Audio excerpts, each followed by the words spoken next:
Hello everyone. आज हम लोग डिस्कस करेंगे contracts of indemnity and guarantee. Contracts of indemnity और गारंटी आपके कॉन्ट्रैक्ट लॉ 2 के फर्स्ट टॉपिक्स में से एक है। Normally academic point of view से हम हमारा जो इंडियन का कॉन्ट्रैक्ट लॉ है, इंडियन कॉन्ट्रैक्ट एक्ट 1872, उसको दो पार्ट्स में डिवाइड करते हैं। कॉन्ट्रैक्ट 1 जिसमें आपको बताए जाते हैं कॉन्ट्रैक्ट लॉ के जनरल प्रिंसिपल्स जो सभी कॉन्ट्रैक्ट्स पे अप्लाई होते हैं, जैसे कि कॉन्ट्रैक्ट के एसेंशियल्स क्या हैं, वैलिड कॉन्ट्रैक्ट्स क्या होते हैं, कॉन्ट्रैक्ट के टाइम एंड परफॉर्मेंस से रिलेटेड प्रोविजंस, फ्रस्ट्रेशन से रिलेटेड प्रोविजंस, क्वासी कॉन्ट्रैक्ट से रिलेटेड प्रोविजंस, और कॉन्ट्रैक्ट के ब्रीच होने पर डैमेजेस के क्या प्रिंसिपल्स होते हैं, कैसे मिलते हैं, कब नहीं मिलते हैं, एक्सेट्रा एक्सेट्रा। कॉन्ट्रैक्ट लॉ 2 में आपको बताए जाते हैं कुछ स्पेसिफिक टाइप ऑफ कॉन्ट्रैक्ट्स। ये वो कॉन्ट्रैक्ट्स होते हैं जिन पर कुछ स्पेशल प्रोविजंस अप्लाई करते हैं। जैसा कि आप सब पहले से जानते होंगे कि इंडियन कॉन्ट्रैक्ट एक्ट एक एग्जॉस्टिव लॉ नहीं है, तो इस एक्ट के अंदर जो भी प्रोविजंस दिए गए हैं वही बाउंड्री नहीं है, उसके अलावा बहुत सारी चीज़ें पार्टीज़ ऐड कर सकती हैं। तो जो 5 टाइप के प्रिंसिपल्स आपको कॉन्ट्रैक्ट लॉ में दिए गए हैं वो हैं contract of indemnity, contract of guarantee, contracts of bailment, contracts of pledge और कॉन्ट्रैक्ट्स ऑफ एजेंसी, जिसमें से हम आज पहले 2 टॉपिक्स कवर करेंगे जो कि है contract of indemnity and contracts of guarantee. Contracts of indemnity और कॉन्ट्रैक्ट्स ऑफ गारंटी, आप इनके बारे में ये कह सकते हैं कि they are basically 2 sides of same coin, एक ही सिक्के के 2 पहलू हैं, क्योंकि इनमें कुछ बेसिक सिमिलैरिटीज़ होती हैं। ये दोनों ही कॉन्ट्रैक्ट्स ऐसे लोगों को कॉम्पनसेट करने का काम करते हैं जिन्हें कोई लॉस हुआ है, या बेसिकली जिनके फेवर में कोई ड्यूटी का ब्रीच हुआ है, किसी लाइबिलिटी को डिस्चार्ज नहीं किया गया है। इन प्लेन और सिंपल थिंग्स, दोनों के बीच में एक सिमिलैरिटी होती है कि दोनों ही एक पर्सन को कॉम्पनसेट करने के लिए बने हैं, लेकिन इस सिमिलैरिटी के बावजूद दोनों में कुछ फंडामेंटल डिफरेंसेस हैं। उन फंडामेंटल डिफरेंसेस के बारे में हम आज डिस्कस करेंगे। उसके अलावा हम ये जानेंगे कि कॉन्ट्रैक्ट्स ऑफ इंडेमनिटी और कॉन्ट्रैक्ट्स ऑफ गारंटी होते क्या हैं और पार्टीज़ के क्या राइट्स होते हैं। तो चलिए हम शुरू करते हैं। सबसे पहले हम डिस्कस करेंगे contract of indemnity. Contract of indemnity के बारे में हम ये कह सकते हैं कि ये बेसिकली एक ऐसा कॉन्ट्रैक्ट होता है जिसमें 2 पार्टीज़ होती हैं, जिसमें से एक जो प्रॉमिसर होता है वो प्रॉमिसी को ये प्रॉमिस करता है कि अगर प्रॉमिसर के कंडक्ट से या किसी थर्ड पर्सन के कंडक्ट से अगर प्रॉमिसी को कोई लॉस होता है तो प्रॉमिसर उसे उस लॉस से सेव करेगा। अगर आप डेफिनेशन क्लॉज पर देखेंगे, सेक्शन 124 कॉन्ट्रैक्ट ऑफ इंडेमनिटी की डेफिनेशंस के बारे में बात करता है, जो ये कहती है कि a contract by which one party promises to another to save the other from the loss caused by him by the conduct of promiser himself or by the conduct of any other person is called a contract of indemnity। तो जो promiser होता है वो ये promise करता है कि वो आपको लॉस से सेव करेगा, जो लॉस अराइज होता है किसी अदर पर्सन के कंडक्ट से या प्रॉमिसर के कंडक्ट से खुद से। यहाँ पर सेव फ्रॉम लॉस का मतलब ये होता है ऑब्वियसली कि वो लॉस को कॉम्पनसेट करके देगा। ऑब्वियसली फ्यूचर इवेंट्स को प्रेडिक्ट कर पाना पॉसिबल नहीं है, लेकिन वो आपको ऐसे किसी इवेंट के हो जाने पर जहां आपको कोई लॉस होता है आपको लॉस को सेव करेगा, मतलब उस लॉस को वो मॉनेटरी टर्म्स में या किसी अदर टर्म्स में कॉम्पनसेट करके देगा। इसे हम कहते हैं contract of indemnity. Indemnity basically जो वर्ड है उसका अपने आप में मीनिंग ही यही होता है कि किसी के लॉस को कॉम्पनसेट करना, किसी के नुकसान की भरपाई करना, किसी को डैमेजेस या कॉम्पनसेशन प्रोवाइड करना। उसी के बेसिस पे हमारा कॉन्ट्रैक्ट ऑफ इंडेमनिटी फॉर्म हुआ है। आप यहाँ पर हेल्सबरी और चिट्टी के डेफिनेशंस भी देख सकते हैं। हेल्सबरी की डेफिनेशन ये कहती है कि इंडेमनिटी एक ऐसा कॉन्ट्रैक्ट होता है जिसमें जब कोई पर्सन किसी कॉन्ट्रैक्ट पे एंटर कर रहा होता है या वो कोई लाइबिलिटी लेने वाला होता है तो उसे ये अश्योर किया जाता है कि आपको अगर इस कॉन्ट्रैक्ट में या इस लाइबिलिटी के संबंध में इससे रिलेटेड कोई लॉस होता है तो उस केस में हम आपको कॉम्पनसेट करके देंगे।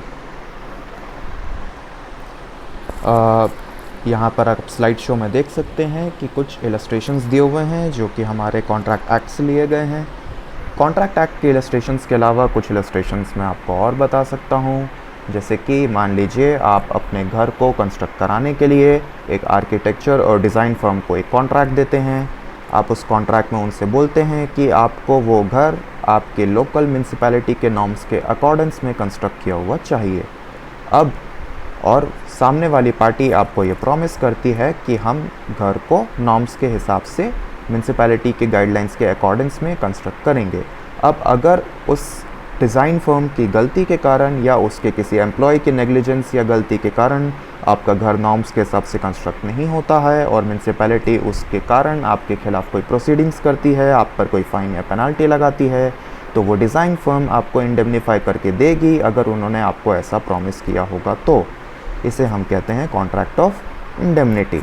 एक अदर एग्जाम्पल पर आप ये देख सकते हैं कि अगर आपका कोई बिज़नेस है जिसके लिए आप कोई लीगल फर्म हायर कर रहे हैं, कोई एडवोकेट्स की फर्म हायर कर रहे हैं, आप ऑब्वियसली अपने एडवोकेट्स को अपने ट्रेड सीक्रेट्स रिवील करेंगे।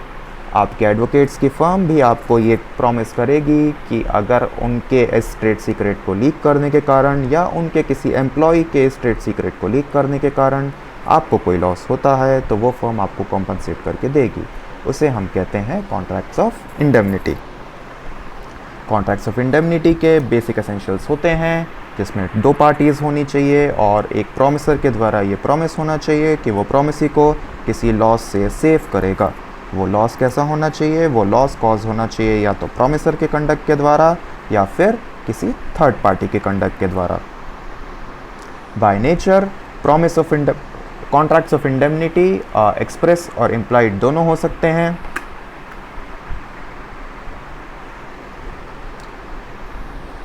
एक्सप्रेस का मतलब ये होता है कि जब आप इस कॉन्ट्रैक्ट को वर्ड्स में बोलकर या एक्सप्रेसली लिखकर इन वेरी स्पेसिफिक वर्ड्स कि आप सामने वाले पर्सन को प्रॉमिस करते हैं कि आप सो एंड सो कंडीशंस में उनको कॉम्पनसेट करेंगे, तो वो एक्सप्रेस कॉन्ट्रैक्ट हो जाता है। इम्प्लाइड कॉन्ट्रैक्ट जब आप अपने कंडक्ट से किसी कॉन्ट्रैक्ट में एंटर करते हैं तो वो इम्प्लाइड कॉन्ट्रैक्ट होता है। कॉन्ट्रैक्ट्स ऑफ इंडेमनिटी एक्सप्रेस और इम्प्लाइड दोनों हो सकते हैं। Rights of indemnity holder. Contracts of indemnity के लिए इंडियन कॉन्ट्रैक्ट एक्ट में सिर्फ दो सेक्शंस दिए हुए हैं, section number 124 and section number 125। Section 124 जहां ये डिफाइन करता है कि कॉन्ट्रैक्ट ऑफ इंडेमनिटी होता क्या है, ऑल्सो सेक्शन 124 ये भी डिफाइन करता है कि कॉन्ट्रैक्ट ऑफ इंडेमनिटी की पार्टीज़ जो होती है उनका नॉमेनक्लेचर या उनका टाइटल क्या होता है। जो प्रॉमिसर होता है, जो अश्योरेंस देता है कि अगर कोई लॉस होगा तो वो कॉम्पनसेट करेगा, उसे हम कहते हैं इंडेमनीफायर। जिस पर्सन को ये अश्योरेंस दिया जाता है, जिस पर्सन को ये अश्योर किया जाता है कि अगर उससे कोई लॉस होगा तो इंडेमनीफायर उस लॉस को भर के देगा, वो कहलाता है इंडेमनिटी होल्डर। ओके, सो जैसा कि हम डिस्कस कर रहे थे कि कॉन्ट्रैक्ट ऑफ इंडेमनिटी के लिए इंडियन कॉन्ट्रैक्ट एक्ट में सिर्फ दो सेक्शंस दिए हैं, सेक्शन नंबर 124 और 125, जहां सेक्शन 124 पार्टीज़ के नॉमेनक्लेचर और कॉन्ट्रैक्ट ऑफ इंडेमनिटी के फंडामेंटल कॉन्सेप्ट्स के बारे में बात करता है।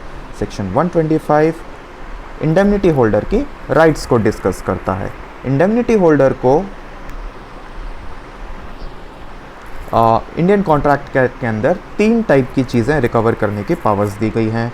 सबसे पहला है आपका डैमेजेस। ऐसा कोई भी डैमेज जो उस पर्सन को, सामने वाले इस इंडेमनिटी होल्डर को किसी थर्ड पार्टी को पे करना पड़ा हो due to the conduct of promisor या किसी और थर्ड पर्सन के कंडक्ट के कारण, वो सारा का सारा डैमेजेस का अमाउंट इंडेमनिटी होल्डर इंडेमनीफायर से क्लेम कर सकता है। Like for instance, let's say कि आपकी एक मोबाइल की शॉप है, आपने एक ब्रांडेड कंपनी के डीलर से कुछ फ़ोन्स मंगाए, आपने उनसे कंफर्म किया कि सर आप जो मुझे फ़ोन्स दे रहे हैं वो ओरिजिनल फ़ोन्स हैं, वो फेक तो नहीं हैं। उस डीलर ने आपको ये कंफर्म किया कि हाँ भाई, मैं जो सामान दे रहा हूँ वो ओरिजिनल है, अगर कोई तुमको बोलेगा फेक है तो उसके लिए मैं लायबल रहूँगा। अब आप वो फ़ोन किसी पर्सन को सेल कर देते हो और वो फ़ोन फेक निकलता है, तो वो पर्सन आपके खिलाफ़ एक सिविल सूट फाइल करेगा। उस सिविल सूट में आपको देने पड़ेंगे डैमेजेस। तो ये डैमेजेस का अमाउंट आपको जिसने इंडेमनीफाई किया है, यानी कि वो फ़ोन कंपनी का डीलर, वो आपको भर के देगा।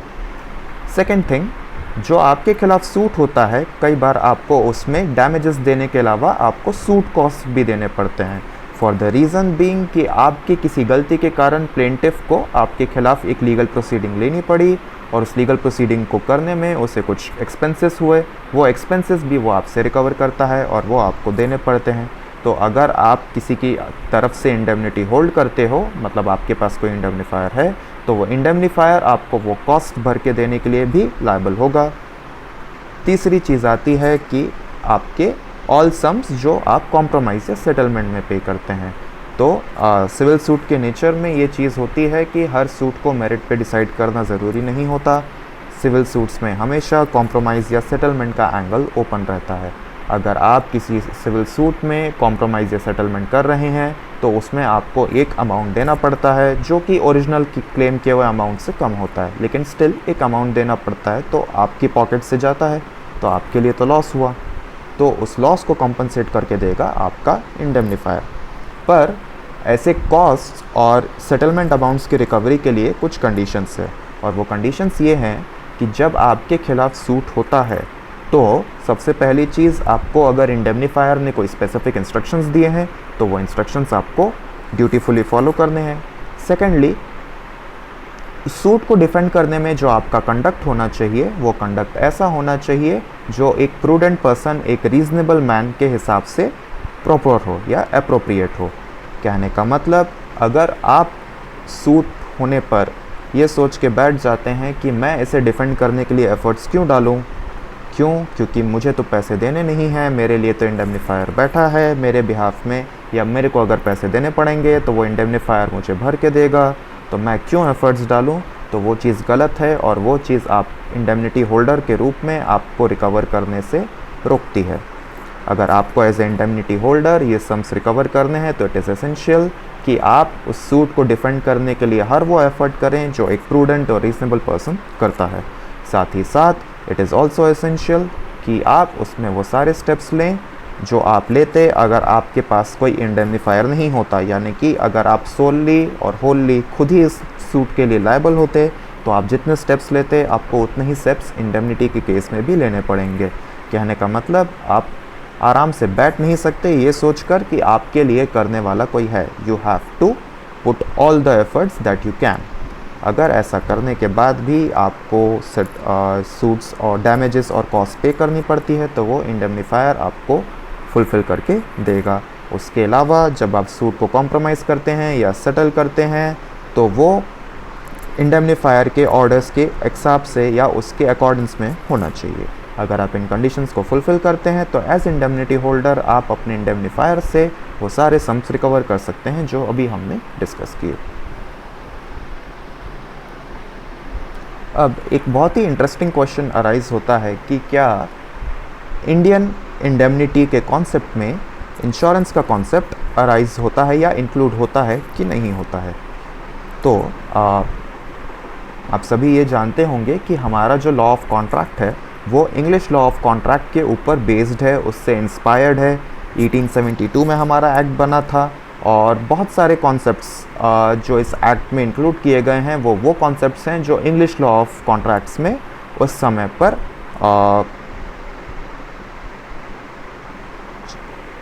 प्रचलन में थे।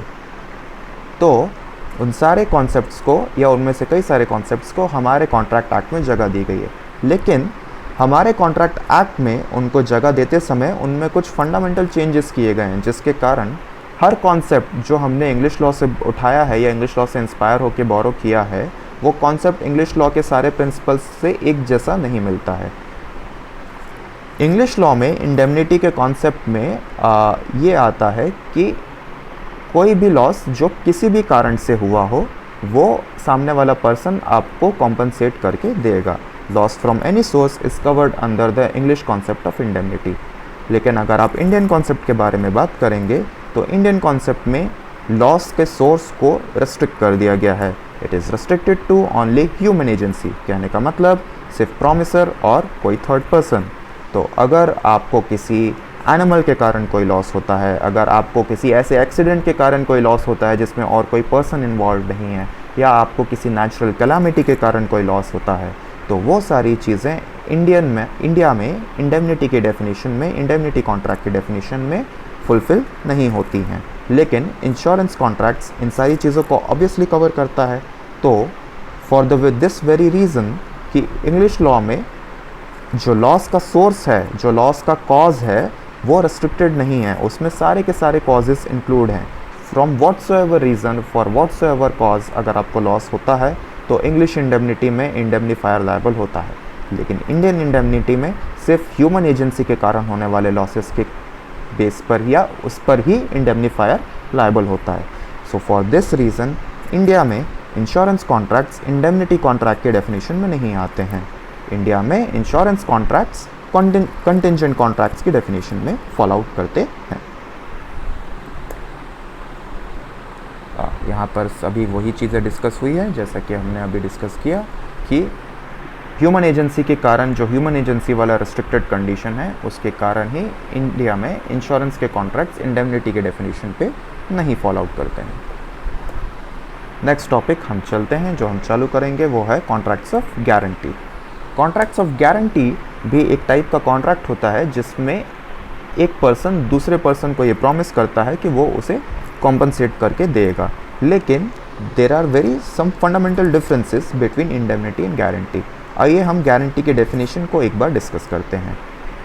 कॉन्ट्रैक्ट्स ऑफ गारंटी की डेफिनेशन आपके सेक्शन 126 में दी हुई है। सेक्शन 126 कहता है a contract of guarantee is a contract to perform the promise और discharge the liability of a third person in case of his default.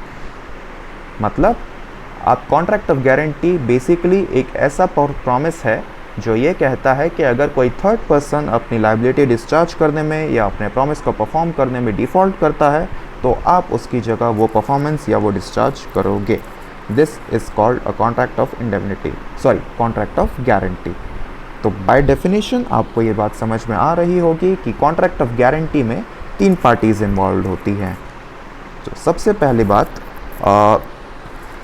Contract of indemnity में आता है एक प्रिंसिपल डेटर जिसकी प्राइमरी लायबिलिटी होती है कि उसे कोई प्रॉमिस परफॉर्म करना है या उसे कोई लायबिलिटी डिस्चार्ज करनी है। सेकेंडली होता है वो पर्सन जिसके फेवर में, जिसके लिए उसे वो प्रॉमिस परफॉर्म करना है या जिसकी तरफ उसे वो लायबिलिटी डिस्चार्ज करनी है। और थर्ड पर्सन होता है वो व्यक्ति जो फर्स्ट पर्सन के परफॉर्मेंस की गारंटी लेता है। मतलब बेसिकली वो आपको एक अश्योरेंस देता है ये कहते हुए कि अगर ये पर्सन अपनी ड्यूटी से चूक जाता है, अपनी ड्यूटी पर डिफ़ॉल्ट करता है, तो उसकी जगह उसकी ड्यूटी मैं फुलफ़िल करूँगा। तो अगर हम डेफिनेशन पे देखें, the person who gives the guarantee is called surety. जो पर्सन इस अश्योरेंस को देता है कि वो डिफ़ॉल्ट के केस में उस कॉन्ट्रैक्ट को परफॉर्म करेगा, वो कहलाता है surety. The person in respect of whose default the guarantee is given is called principal debtor. जिस पर्सन के डिफ़ॉल्ट पर श्योरिटी कॉन्ट्रैक्ट को परफॉर्म करने का अंडरटेकिंग लेता है उस पर्सन को हम बोलते हैं प्रिंसिपल डेटर। एंड जिस पर्सन के लिए या जिस पर्सन को वो अश्योरेंस से गारंटी दी जाती है वो होता है creditor. Similar to indemnity, guarantee can be oral और written. Parties to contract of guarantee जैसा हम अभी डिस्कस कर रहे थे, सबसे पहला होता है प्रिंसिपल डेटर जिसके बिहाफ में गारंटी दी जाती है। क्रेडिटर वो पर्सन जिसे परफॉर्मेंस रिसीव करनी होती है और जिसे गारंटी दी जाती है। और श्योरिटी वो पर्सन जो गारंटी देता है। अगर आप इलस्ट्रेशन बेसिस पे देखें तो वेरी प्लेन इलस्ट्रेशन वर्क्स कि अगर ए को बी से एक लोन चाहिए, बी ये कहता है कि अगर ए की गारंटी सी लेगा तो बी ए को लोन प्रोवाइड कर देगा। सी बी को प्रॉमिस करता है कि अगर ए ने लोन को प्रीपे करने में डिफ़ॉल्ट किया तो सी ए के बिहाफ में वो लोन प्रीपे कर देगा और बी इस प्रॉमिस के बेस पर ए को लोन ग्रांट कर देता है। This is called a contract of guarantee. Contract of guarantee के कुछ बेसिक एसेंशियल फीचर्स होते हैं। For the very basic thing कि एक कॉन्ट्रैक्ट ऑफ गारंटी में भी एसेंशियल्स ऑफ कॉन्ट्रैक्ट यानी कि वो एसेंशियल्स जो एक एग्रीमेंट को वैलिड कॉन्ट्रैक्ट बनाते हैं वो सारे के सारे एसेंशियल्स मौजूद होने चाहिए जो कि आपके सेक्शन 10 में दिए हुए थे। यानी कि contract by competent parties with free consent for lawful consideration and lawful object and any such contract should not be declared expressly null and void by the law.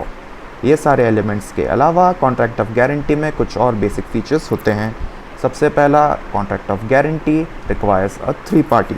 Normal contracts में सिर्फ 2 parties होते हैं, एक promisor और एक promisee, लेकिन contract of guarantee में normally 3 parties होते हैं।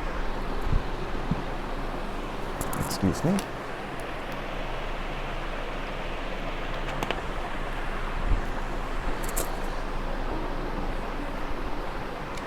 क्रेडिटर, एक श्योरिटी और एक principal debtor. Secondly, a contract of guarantee presupposes an existence of a liability। Obviously कोई ऐसी ड्यूटी होगी जो किसी पर्सन को परफॉर्म करनी होगी, या कोई लाइबिलिटी होगी जो उस पर्सन को डिस्चार्ज करनी होगी, जिसके लिए उसे गारंटी की ज़रूरत पड़ेगी। एंड कॉन्ट्रैक्ट ऑफ गारंटी प्रीसपोजेस, ये प्रिज्यूम करता है कि जहाँ पर भी कॉन्ट्रैक्ट ऑफ गारंटी है वहाँ पर एक प्री एग्जिस्टिंग लाइबिलिटी होगी, और वो प्राइमरी लाइबिलिटी हमेशा प्रिंसिपल डेटर की होती है। श्योरिटी की लाइबिलिटी सेकेंडरी होती है, जो कि प्रिंसिपल डेटर के डिफ़ॉल्ट करने पर अराइज होती है। हमारे इंडियन कॉन्ट्रैक्ट एक्ट में कॉन्ट्रैक्ट ऑफ गारंटी के क्रिएशन के लिए कोई एक्सप्रेस या मीडियम नहीं दिया हुआ है, तो हम कॉन्ट्रैक्ट ऑफ गारंटी के लिए ओरल या रिटन दोनों टाइप के कॉन्ट्रैक्ट्स कर सकते हैं। ऑब्वियसली ये आपके लोकल स्टैम्प लॉज और रजिस्ट्रेशन लॉज के सब्जेक्ट टू होगा, और जैसा कि आपके लोकल स्टैम्प लॉज और रजिस्ट्रेशन लॉज की कंडीशंस होंगी, उनके अकॉर्डिंग्स में ये डिसाइड होगा कि आप कॉन्ट्रैक्ट ऑफ गारंटी ओरल में कर सकते हैं या फिर राइटिंग में। कुछ बेसिक रिक्विजिट्स जो कॉन्ट्रैक्ट ऑफ गारंटी के होते हैं, जो हमने अभी डिस्कस किया। एक होता है आपका प्रिंसिपल डेट, कोई ऐसी प्रिंसिपल लाइबिलिटी होनी चाहिए जिसके परफॉर्मेंस के लिए या जिसके डिस्चार्ज के लिए आपको गारंटी या एश्योरेंस की रिक्वायरमेंट की ज़रूरत पड़े। सेकंड होता है एक कंसिडरेशन। कंसिडरेशन को एसेंशियल्स ऑफ वैलिड कॉन्ट्रैक्ट से अलग क्यों दिया गया है, इसे हम 2 मिनट में डिस्कस करेंगे।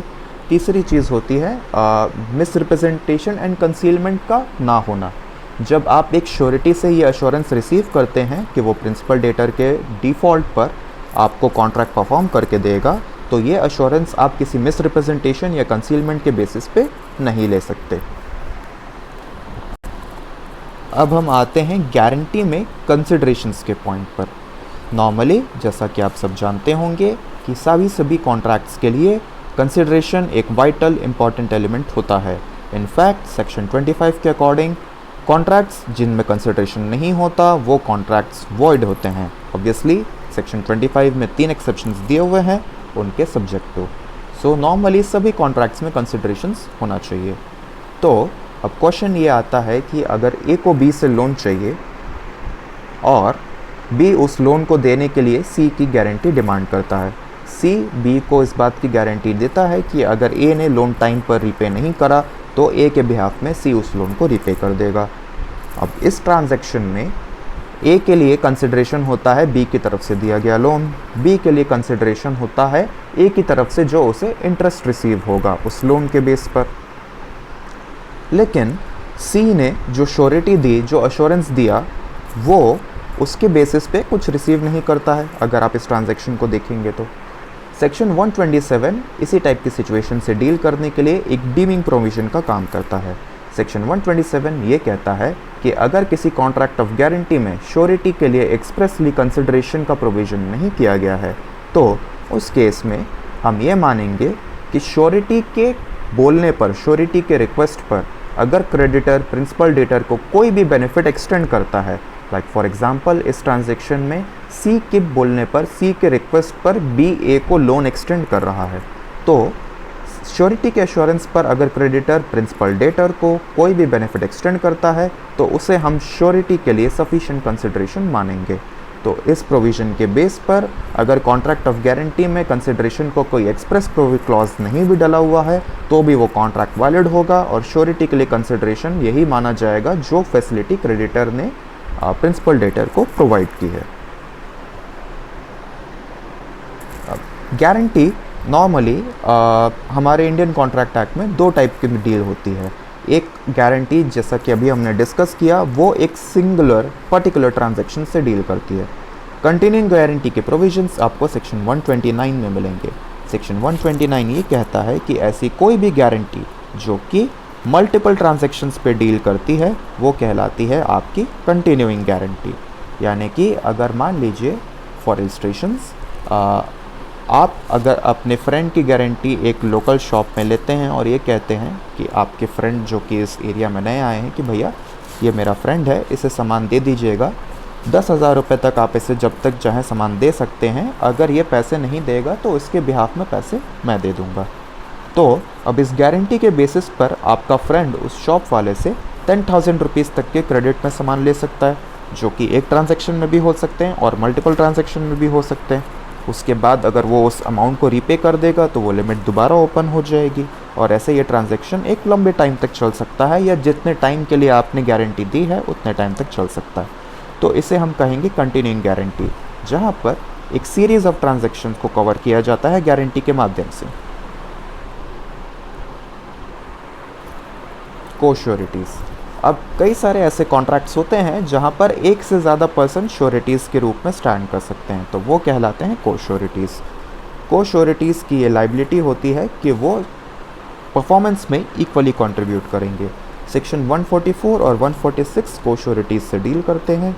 सेक्शन 144 ये कहता है कि अगर गारंटी का कॉन्ट्रैक्ट इस कंडीशन पे फॉर्म हो रहा है कि श्योरिटी की कंडीशन ये है कि जब तक एक और पर्सन इस कॉन्ट्रैक्ट में श्योरिटी ज्वाइन नहीं करेगा तब तक मैं भी ज्वाइन नहीं करूँगा, तो वो कॉन्ट्रैक्ट ऑफ गारंटी तब तक चालू नहीं होता है जब तक कि कोई और पर्सन उस श्योरिटी के रूप में ज्वाइन नहीं कर लेता। सेकेंडली, सेक्शन 146 जो कि डॉक्ट्राइन ऑफ कंट्रीब्यूशन या प्रिंसिपल ऑफ कंट्रीब्यूशन पर बेस्ड है, वो ये कहता है कि जब भी दो या उससे ज़्यादा पर्सन को-श्योरिटीज़ बनते हैं और उनमें से कोई एक पर्सन उस कॉन्ट्रैक्ट को परफॉर्म कर देता है प्रिंसिपल डेटर के डिफ़ॉल्ट पे, तो वो पर्सन बाकी सारे को-श्योरिटीज़ से उनका कंट्रीब्यूशन रिसीव करने का एंटाइटल्ड होता है और सभी को-श्योरिटीज़ की रिस्पॉन्सिबिलिटी होती है कि वो परफॉर्मेंस पे इक्वली कंट्रीब्यूट करें। इस पर्टिकुलर रिस्पॉन्सिबिलिटी को या इस पर्टिकुलर डिवीज़न को, इस इक्वालिटी के प्रिंसिपल को आप आपस में कॉन्ट्रैक्ट करके को-श्योरिटीज़ कॉन्ट्रैक्ट में प्रोविजंस ऐड करके लाइबिलिटीज़ को कम ज़्यादा कर सकते हैं। अगर ऐसा कोई क्लॉज डला हुआ है तो को-श्योरिटीज़ की रिस्पॉन्सिबिलिटी कॉन्ट्रैक्ट में दिए हुए क्लॉज के अकॉर्डिंग्स पे चलेगी। In absence of any such clause, co sureties की लाइबिलिटी इक्वल रहेगी और सभी के सभी को-श्योरिटीज़ इक्वली कंट्रीब्यूट करेंगे। इन केस ऐसा होता है कि जब दो से ज़्यादा को-श्योरिटीज़ होते हैं और उनमें से कोई एक को-श्योरिटी किसी भी कॉज के या किसी भी कारणवश अपनी लाइबिलिटी परफॉर्म करने में इनकेपेबल हो जाता है। फॉर इंस्टेंस, तीन में से अगर एक श्योरिटी इंसॉल्वेंट हो जाता है तो उस थर्ड श्योरिटी का हिस्सा बचे हुए श्योरिटीज़ आपस में डिस्ट्रीब्यूट करके लेंगे। तो अगर 3,000 रुपये का डिफ़ॉल्ट होता है फॉर वेरी बेसिक एग्जांपल और 3 श्योरिटीज़ हैं तो हर किसी की लाइबिलिटी होती 1,000 रुपये की। अब अगर उसमें से एक श्योरिटी इंसॉल्वेंट हो जाता है तो बचे दो श्योरिटीज़ की लाइबिलिटी बढ़ के 1,500 हो जाएगी। Coming on to the point of liability of surety, जो कॉन्ट्रैक्ट ऑफ गारंटी है उसका main crux the very core is based on the liability of surety which is imposed on surety, कि principal debtor के default पर उस liability को shift करके एक दूसरे पर्सन पे इम्पोज किया जाता है और वो पर्सन होता है श्योरिटी।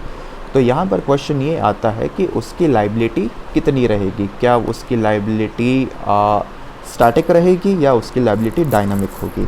सेक्शन 128 इस क्वेश्चन को आंसर करता है और सेक्शन 128 के अकॉर्डिंग्स में लाइबिलिटी ऑफ श्योरिटी जो होती है वो coextensive with the liability of principal debtor होती है।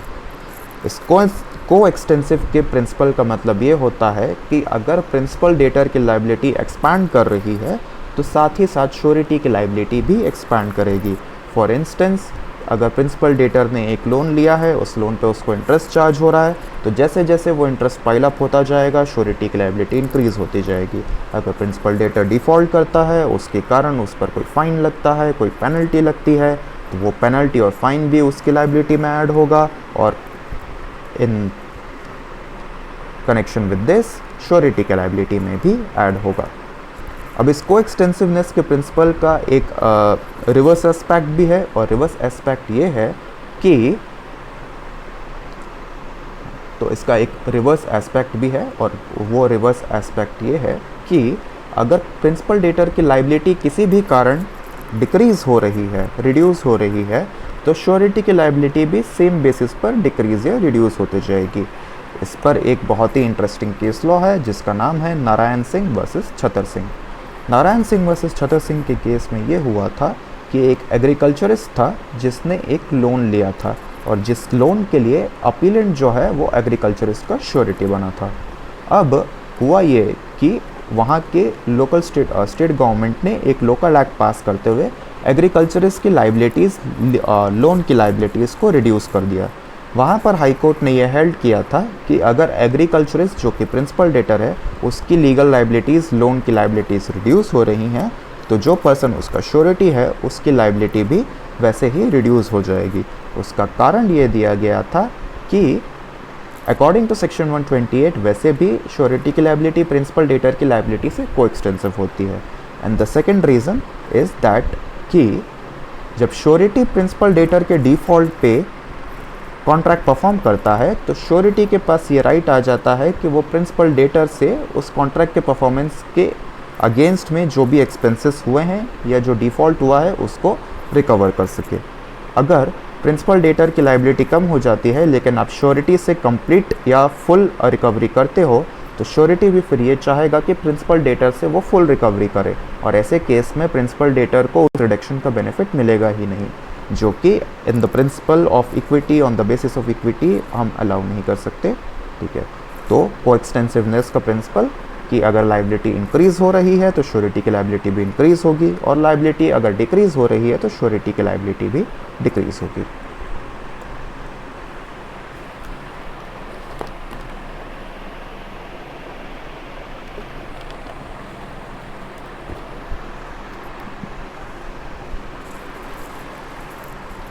Coming towards our next topics, rights of surety. Now rights of surety कुछ अलग अलग हेड्स में डिवाइडेड है। श्योरिटी के पास क्रेडिटर के अगेंस्ट भी राइट्स होते हैं और श्योरिटी के पास प्रिंसिपल डेटर के अगेंस्ट भी राइट्स होते हैं। क्रेडिटर के against right is works like that कि जब क्रेडिटर के पास उस डेट के परफॉर्मेंस के लिए या उस कॉन्ट्रैक्ट के परफॉर्मेंस के लिए कोई सिक्योरिटी या कोलैटरल होता है तो प्रिंसिपल डेटर के डिफ़ॉल्ट के बाद और श्योरिटी के उस डिफ़ॉल्ट पर परफॉर्मेंस के बाद क्रेडिटर के पास जो भी सिक्योरिटीज़ और कोलैटरल्स थी वो सारी की सारी पर राइट आ जाता है श्योरिटी का। लाइक फॉर इंस्टेंस कि अगर आप बैंक से कोई लोन लेते हैं जिस लोन के लिए आप अपना हाउस एज अ कोलैटरल या एज अ सिक्योरिटी बैंक को देते हैं, साथ ही साथ आपका एक फ्रेंड जो है आपकी लोन की गारंटर के रूप में एक्सेप्ट करता है उस कॉन्ट्रैक्ट को। अब आपके डिफ़ॉल्ट करने के बाद आपका फ्रेंड जो है वो आपके बिहाफ में उस लाइबिलिटी को डिस्चार्ज कर देता है, तो बैंक के पास जो कोलैटरल के रूप में आपका घर था या आपका हाउस था उस पर अब आपके फ्रेंड का राइट हो जाएगा और आपका फ्रेंड उस प्रॉपर्टी से प्रोसीड करके उस डिफ़ॉल्ट के अमाउंट को रिकवर कर सकता है। ऑल्सो अगर बैंक की मिस्टेक के कारण या बैंक की नेग्लिजेंस के कारण वो सिक्योरिटी या वो कोलैटरल कहीं डिस्पोज ऑफ हो जाता है, चाहे वो उसका कोई लॉस हो जाए या उससे पोजीशन पार्ट हो जाए किसी भी कारणवश, तो उस सिक्योरिटी या कोलैटरल की वैल्यू के प्रोपोर्शनेट में श्योरिटी की लाइबिलिटी जो है वो डिस्चार्ज हो जाती है। Next, right of surety against principal debtor. Right of surety against principal debtor works on the principle of subrogation. Subrogation मतलब किसी एक पर्सन को रिप्लेस करके उसकी जगह दूसरे पर्सन को उन्हीं शूज़ में एंटर कराना। तो जब प्रिंसिपल डेटर डिफ़ॉल्ट करता है और प्रिंसिपल डेटर के डिफ़ॉल्ट के कारण श्योरिटी प्रिंसिपल डेटर की लाइबिलिटी को डिस्चार्ज करता है तो उसके बाद श्योरिटी सबरोगेट हो जाता है क्रेडिटर की जगह पर। कहने का मतलब श्योरिटी के पास फिर वो सारे राइट्स आ जाते हैं जो क्रेडिटर के पास थे अगेंस्ट द प्रिंसिपल डेटर। तो डिफ़ॉल्ट पे अगर क्रेडिटर प्रिंसिपल डेटर को सू कर सकता था, उसकी सिक्योरिटी को सेल कर सकता था, तो वो सारे के सारे राइट्स श्योरिटी के द्वारा कॉन्ट्रैक्ट का परफॉर्मेंस कर लेने के बाद श्योरिटी के पास ट्रांसफ़र हो जाएंगे। श्योरिटी क्रेडिटर के शूज़ में एंटर कर जाएगा और इस एंटरिंग को हम कहते हैं सबरोगेशन या right of subrogation.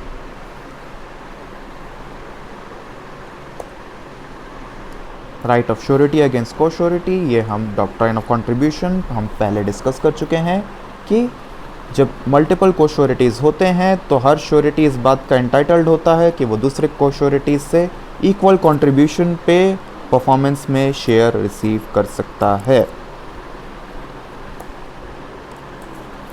The next topic जो हम गारंटी के सब हेडिंग में देखेंगे वो है डिस्चार्ज ऑफ श्योरिटी। श्योरिटी के डिस्चार्ज मल्टीपल तरीक़ों से हो सकते हैं, जिसमें सबसे पहले सेक्शन 130 और सेक्शन 131 बात करते हैं कंटिन्यूइंग गारंटी के केसेस में डिस्चार्ज के। कंटिन्यूइंग गारंटी के केसेस में डिस्चार्ज के प्रोविज़न सेक्शन 130 ये कहता है कि आप एट एनी टाइम, अगर आप एक श्योरिटी हो जिसने कंटिन्यूइंग गारंटी दी हुई है, तो आप एट एनी टाइम एक नोटिस क्रेडिटर को देकर उस गारंटी को रिवोक कर सकते हो। लेकिन ये रिवोकेशन सिर्फ उन ट्रांजैक्शंस पर एप्लीकेबल होगा जो आपकी नोटिस ऑफ रिवोकेशन के बाद होंगे। जो ट्रांजैक्शंस आपके नोटिस देने के पहले हो चुके हैं, उन ट्रांजैक्शंस के लिए आप स्टिल लायबल रहते हैं, for a very common and obvious reason कि आपकी दी हुई गारंटी पर ट्रस्ट करके ही क्रेडिटर ने प्रिंसिपल डेटर्स के साथ वो ट्रांजैक्शंस किए थे, और आप आफ्टर द फैक्ट रिवोकेशन का नोटिस देकर उस ट्रांजैक्शंस को नलिफाई नहीं कर सकते। तो जो ट्रांजैक्शंस आपके नोटिस देने के पहले हो चुके थे, उन ट्रांजैक्शंस को क्रेडिटर को आपको सिक्योर करना पड़ेगा। हाँ, आपके नोटिस देने के बाद अगर क्रेडिटर प्रिंसिपल डेटर के साथ कोई और ट्रांजैक्शन करता है तो उन ट्रांजैक्शंस के लिए एज ए श्योरिटी आप लायबल नहीं होंगे। सेक्शन 131 श्योरिटी के डेथ के केस में डिस्चार्ज ऑफ श्योरिटी की बात करता है। In the case of continuing guarantee, अगर श्योरिटी की डेथ हो जाती है तो श्योरिटी आगे होने वाले सभी ट्रांजैक्शंस के लिए डिस्चार्ज हो जाता है, लेकिन जो ट्रांजैक्शंस पहले हो चुके हैं उनके लिए श्योरिटी की डेथ में उनके जो लीगल रिप्रेजेंटेटिव्स होंगे वो स्टिल लायबल होंगे। सेक्शन 133 इस बारे में डील करता है कि अगर क्रेडिटर और प्रिंसिपल डेटर आपस में एग्रीमेंट करके कॉन्ट्रैक्ट ऑफ गारंटी में जो टर्म्स एंड कंडीशन थी, उन टर्म्स एंड कंडीशंस को फ्लक्चुएट करते हैं, तो ऐसे फ्लक्चुएशन का इफ़ेक्ट ये होगा कि अगर ये फ्लक्चुएशंस बगैर श्योरिटी के कंसेंट के किए गए हैं तो श्योरिटी उस कॉन्ट्रैक्ट से डिस्चार्ज हो जाता है। फॉर इंस्टेंस कि अगर आप किसी पर्सन को एज मैनेजर के रूप में गारंटी लेते हैं और बाद में उस पर्सन को प्रमोट करके मैनेजिंग डायरेक्टर या किसी भी और सुपीरियर पोस्ट पे पहुंचा दिया जाता है जहां उस पर लाइबिलिटीज़ और बढ़ जाती है, आपने उस इंक्रीज लाइबिलिटी के लिए अपना कंसेंट एज श्योरिटी नहीं दिया था, तो अगर ये चेंज आपकी कंसेंट के बगैर हो रहा है तो एज अ श्योरिटी आप डिस्चार्ज हो जाओगे। हाँ, इसमें एक चीज़ जो हम ज़रूर एग्जामिन करते हैं वो ये है कि क्या जो चेंज हुआ है वो एकदम ही ट्रिवियल नेचर का है या ऐसी किसी चीज़ का चेंज है जिससे श्योरिटी की लाइबिलिटी पर कोई नेगेटिव इम्पैक्ट नहीं पड़ता है। कहने का मतलब, अगर चेंज ऐसा है जिससे श्योरिटी की लाइबिलिटी इंक्रीज़ नहीं हो रही है या चेंज ऐसा है जिससे श्योरिटी की लाइबिलिटी डिक्रीज़ हो रही है, तो उन केसेस में श्योरिटी के कंसेंट की ज़रूरत नहीं होती है, एज बिकॉज क्योंकि इन केसेस में श्योरिटी प्रेजुडिस नहीं हो रहा, श्योरिटी के साथ कोई अनफेयरनेस नहीं हो रही है। सेक्शन 134 बेसिकली डील्स विद कि अगर किसी भी कारण से क्रेडिटर प्रिंसिपल डेटर को डिस्चार्ज कर देता है या क्रेडिटर कोई ऐसा एक्ट करता है जिसके कारण प्रिंसिपल डेटर को अपनी लाइबिलिटी परफॉर्म करने की ज़रूरत नहीं रह जाती है और वो डिस्चार्ज हो जाता है, तो उन केसेस में श्योरिटी भी डिस्चार्ज हो जाएगा। लाइक फॉर वेरी इंस्टेंस कि इफ़ अगर ए बी को अपने घर को पेंट करने का कॉन्ट्रैक्ट देता है, जिस कॉन्ट्रैक्ट की कंडीशन ये रहती है कि पेंट का जो एक्सेसरीज़ है, जो पेंट और ब्रश और बाकी सब रिक्वायर्ड आइटम्स है, वो बी को ए ही सप्लाई करेगा और उसी सप्लाइड मटेरियल से बी को ए का हाउस पेंट करना है।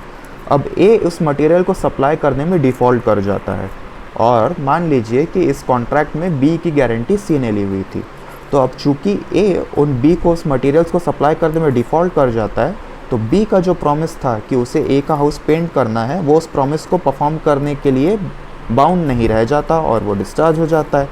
ऐसे डिस्चार्ज से जो श्योरिटी है सी, वो भी डिस्चार्ज हो जाएगा।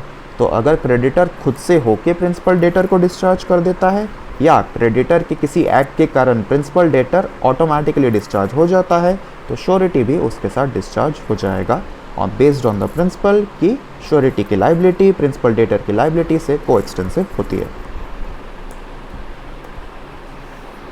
Section number 135। Section number 135 basically talks about 3 different conditions in which a surety is discharged। 3 ऐसे इवेंट्स जहां पर श्योरिटी डिस्चार्ज हो सकता है।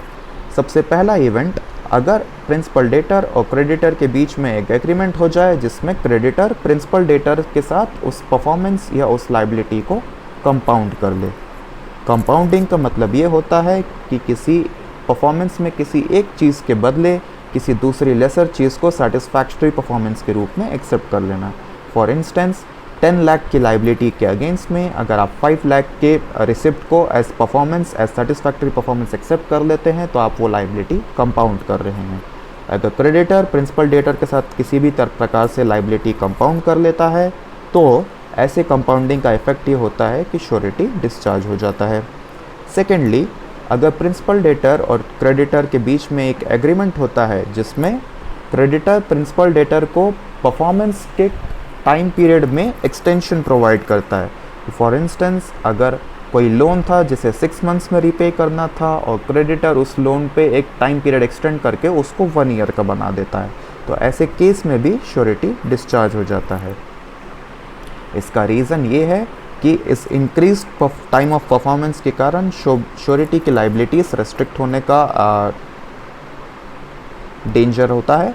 साथ ही साथ श्योरिटी का इवेंचुअल रेमेडी भी डिले होता है और श्योरिटी के लिए श्योरिटी जब स्टार्टिंग में इनिशियली अपनी गारंटी अपना अश्योरेंस देता है तो उसे एक आइडिया रहता है कि लाइबिलिटी उस पर कब आने वाली है।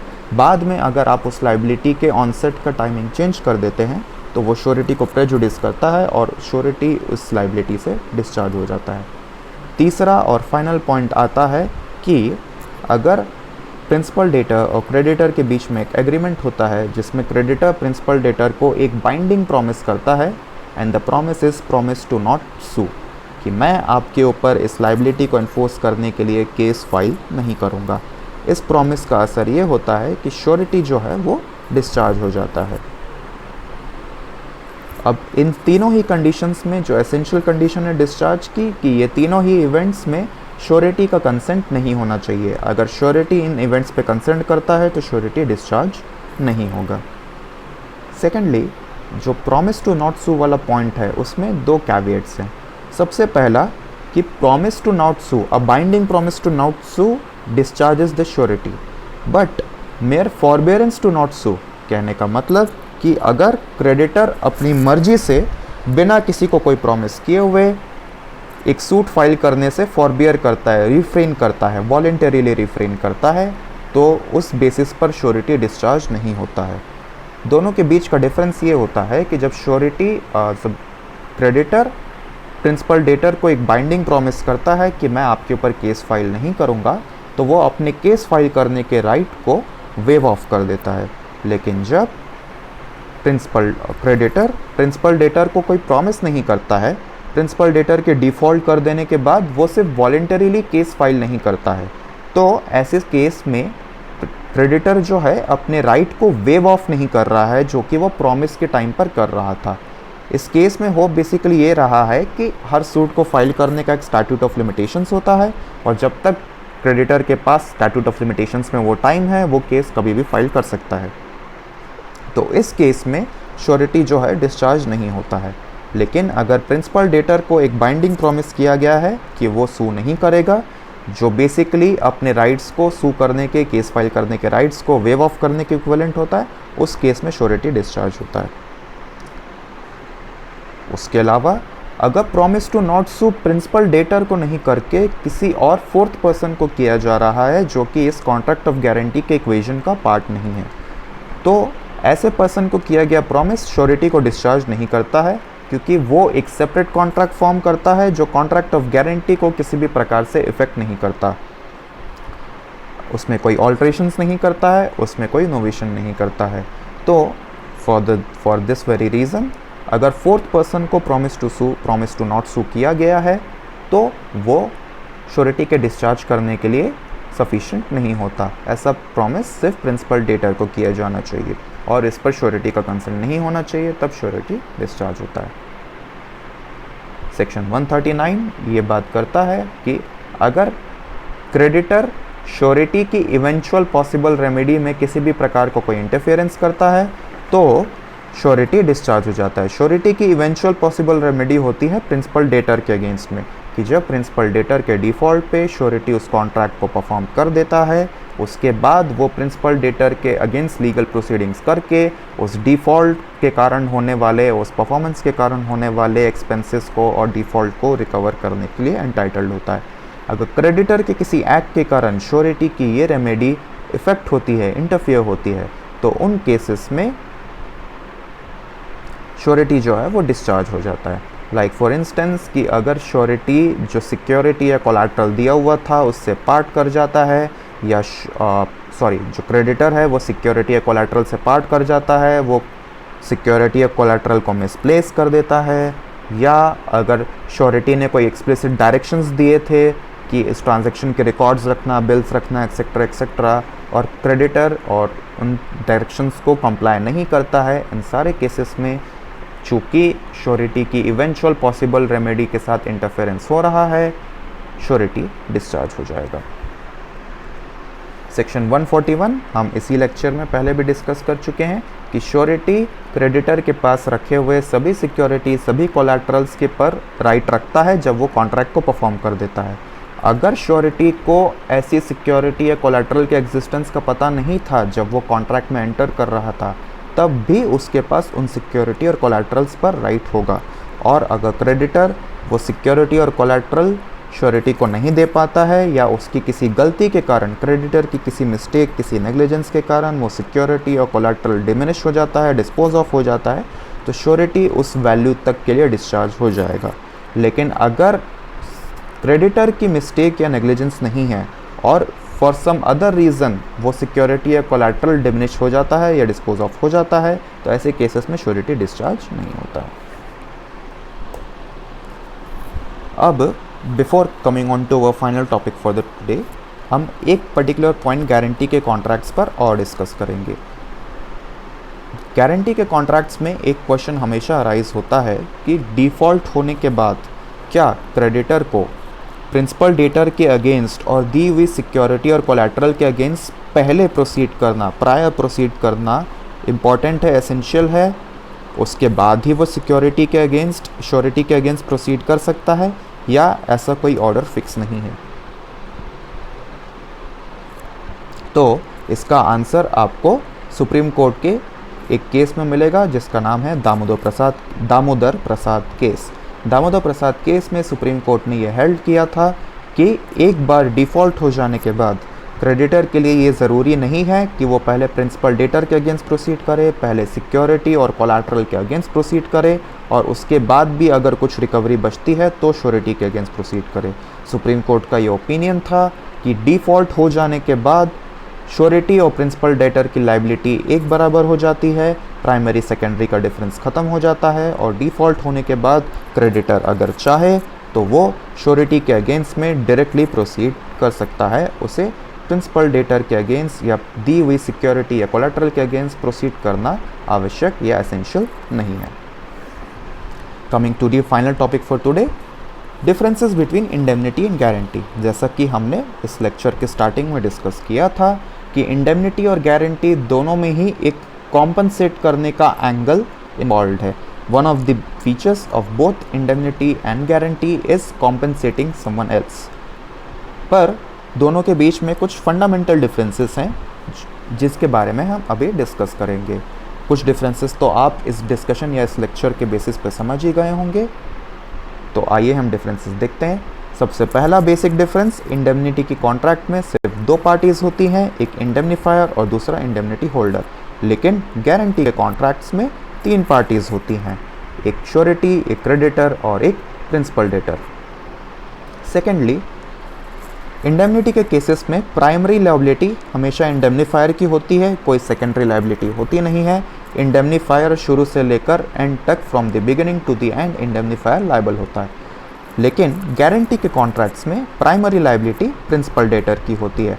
एट फर्स्ट प्रिंसिपल डेटर की रिस्पॉन्सिबिलिटी होती है कि वो गिवन टाइम पर या गिवन टाइम फ्रेम पर उस कॉन्ट्रैक्ट को प्रॉपरली परफॉर्म करे। Once he defaults in it, once वो ऐसा करने से चूक जाता है, once he fails in it, then surety की लायबिलिटी अराइज होती है as secondary liability. Third, indemnity के कॉन्ट्रैक्ट्स में कोई एग्जिस्टिंग रिस्क नहीं होता। एग्जिस्टिंग लाइबिलिटी नहीं होती। कहने का मतलब ये है कि जब इंडेमनिटी के कॉन्ट्रैक्ट्स में एंटर किया जाता है तो there is no loss which is pre existing. Contract में एंटर करने के पहले कोई लॉस नहीं हो गया रहता है। कॉन्ट्रैक्ट में एंटर करने के बाद फ्यूचर में हो सकने वाले लॉसेस को कवर करने के लिए इंडेमनिटी के कॉन्ट्रैक्ट्स किए जाते हैं। बट इन कॉन्ट्रास्ट जब आप गारंटी के कॉन्ट्रैक्ट्स में एंटर करते हैं तो हमेशा एक प्री एग्जिस्टिंग ड्यूटी, एक प्री एग्जिस्टिंग ऑब्लिगेशन, एक प्री एग्जिस्टिंग लाइबिलिटी एग्जिस्ट करती है और उस लाइबिलिटी का टाइमली परफॉर्मेंस होगा, इस बात का अश्योरेंस देने के लिए कॉन्ट्रैक्ट ऑफ गारंटी का फॉर्मेशन किया जाता है। तो कॉन्ट्रैक्ट ऑफ गारंटी के लिए एक प्री एग्जिस्टिंग लाइबिलिटी या ऑब्लिगेशन का होना एसेंशियल होता है।